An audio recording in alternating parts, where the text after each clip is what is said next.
Now, you also have volume balance, which is how loud X is versus Y. This is the most basic mixing thing there is, you know, a volume knob. So let me find this section here. All right, this lead part, this is perfect. So check out this guitar part.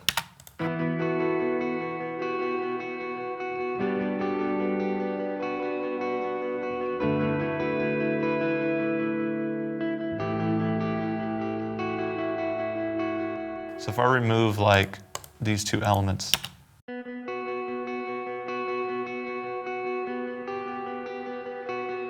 so we have that part, and then we have this part.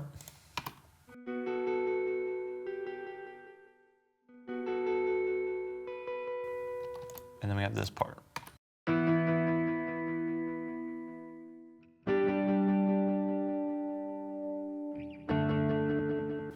So the balance of these three parts is what creates this entire section of the song. So that wasn't there. You got nothing. So the volume of this part mattered so much that that's like the hinge of everything. Everything is hinging on these three guitars being at the right volume. Now, if I have like this middle guitar part, let's say I turn it up just a couple dB more.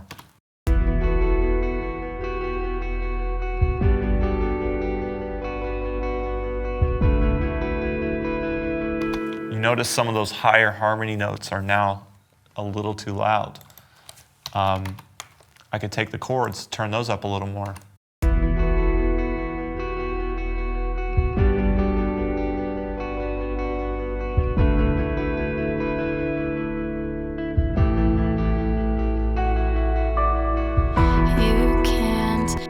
Not bad, but does start to mask the lead itself. You know, it starts to make the chords more too much of the focus. And then the lead, this is the lead. And if we were to like, let's say, turn that down.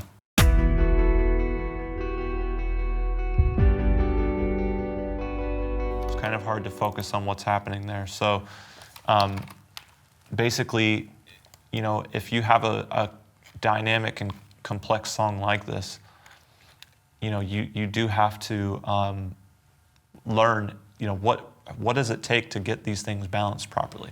So I'm going to tell you my method. It's not necessarily the best method of doing things, but I think it works really well. So I always start with things that have low energy or bass, and I set the volume of those things first. So in this section here, we have like this sound. It's like a bass drum. So you notice it's 0. I just left it the way it was. That was my first element to this mixing this part. That thing is first, that thing is 0. Next element is this bass thing.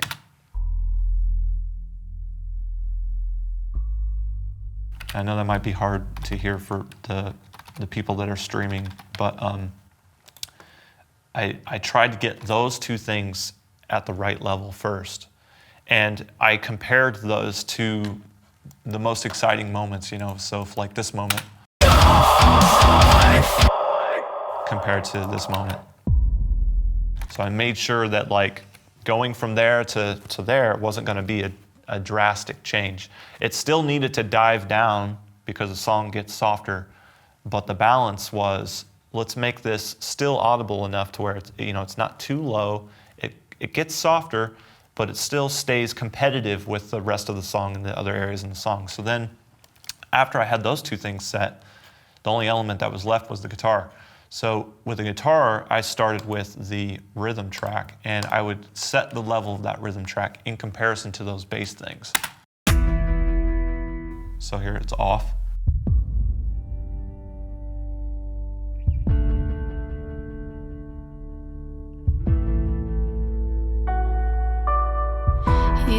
And then of course you have the piano that comes in. So if you consider, let's take the vocals out of this.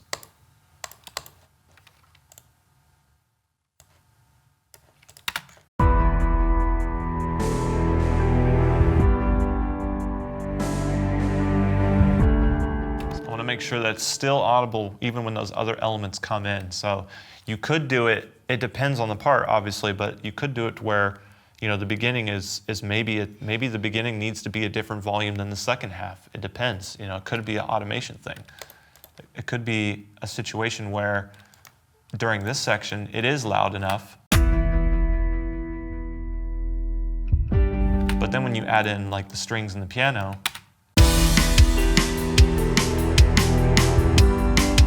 it starts to get lost. Now, with this song in particular, I didn't really do that type of, I didn't approach it that way. But you certainly could have taken some volume automation here and made that part build more energy as the different elements start to add in. So.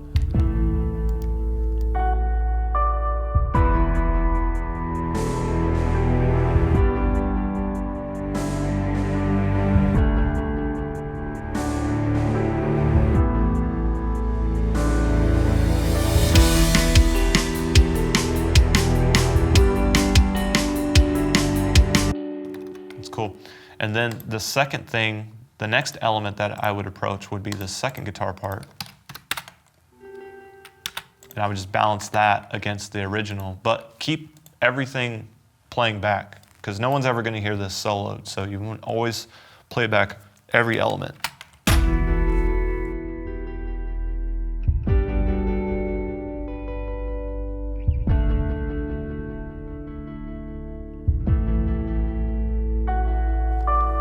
And I had the luxury of producing this song too, so I knew that the band wanted that middle lead. They didn't want it very loud. So that gave, you know, that was enough information for me to be able to tuck it in there just right. But if you're approaching this song blindly, you have no clue. You know, you might think, oh, that sounds awesome, I'll turn it up really loud. So, you know, that's where a good reference mix will kick in, you know, having the reference mix and knowing, oh, okay, that middle lead is barely audible there. They must want it really quiet. So that's one way. And then finally, the lead is the next part that I would bring in volume-wise.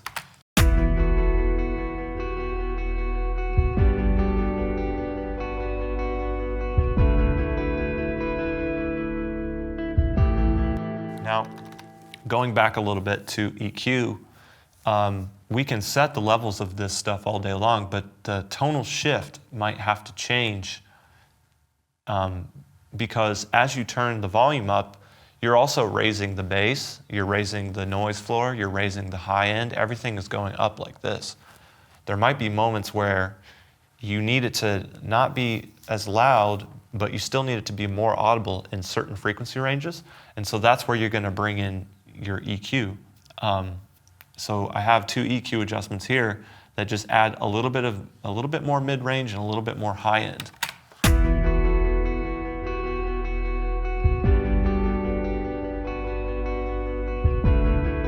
So see, without that, and then with it, it's just that extra little 10% that makes it kind of stick out, and then especially when the other elements come in.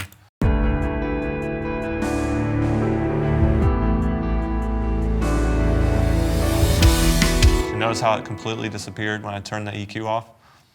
You could have tried to automate the volume, but that would have changed the goal. That would have increased the bass or whatever, you know. So you can also, I do want to just have the eyes open on the idea that you can change, you can automate EQ to go up and down as necessary as well. So, you know, you could have had this first section like this, and then when all the elements come in, you can automate this.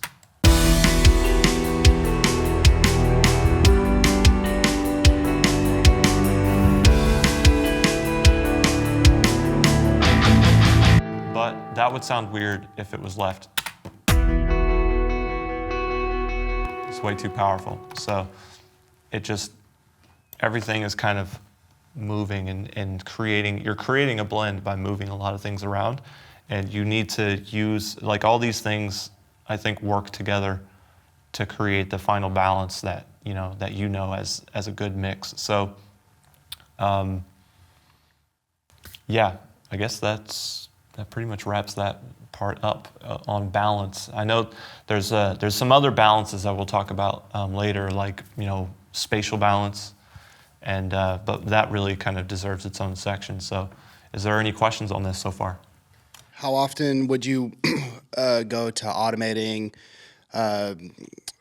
opposed to like maybe duplicating the track and then setting up a different part of the audio there and making your plugin different or something like that? Right.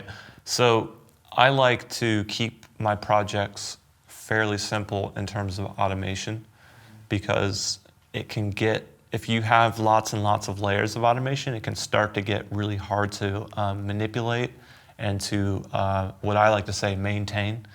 And what I mean by that is, if you're working with an artist, you could go between 10 to 20 revisions on a song.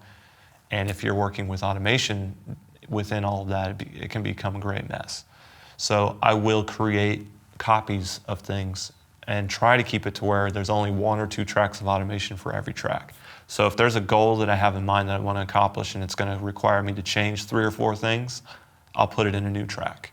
And that'll allow me to maintain different versions and different mixes, different tweaks on the same instrument. This part in particular, if I wanted to have the clean tone, for example, let's say I wanted it to get more and more distorted as it was going through the section, I probably would have one version that was absolutely clean, just in case the artist didn't like my distortion idea, so that if they do want to go back to the clean, all it is a mute switch. I could open the song back up, mute my distorted one, and unmute the clean one, and boom, I'm back to where I was.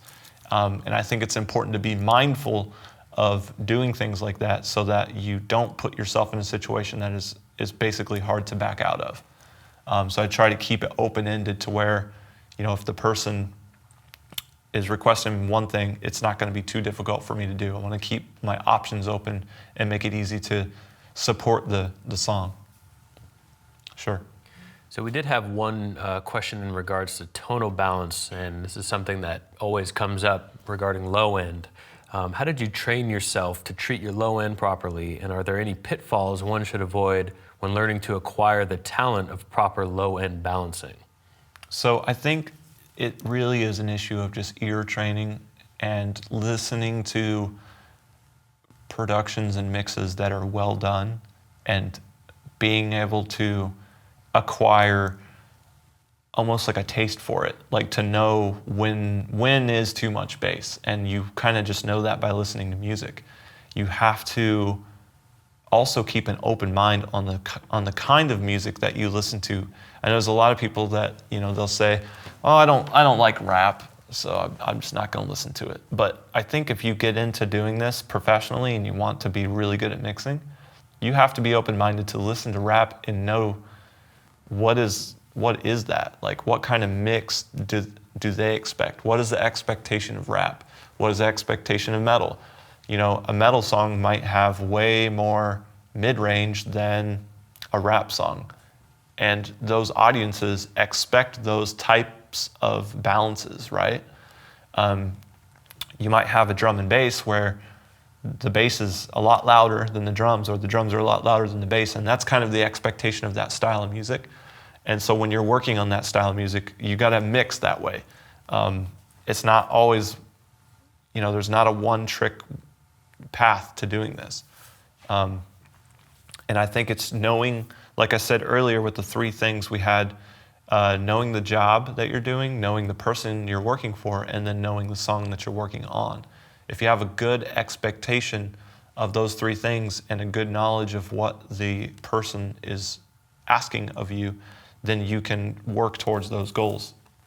And sometimes it might require you to mix bass heavy. There might be an A&R guy who is putting songs on the radio and he's like, "Hey, everything you're sending me just doesn't have enough bass."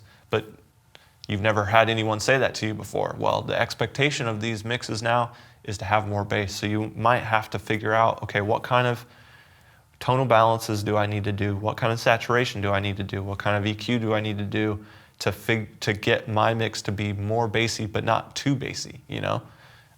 You don't want to go too far in that direction, but you still want to achieve that overall goal.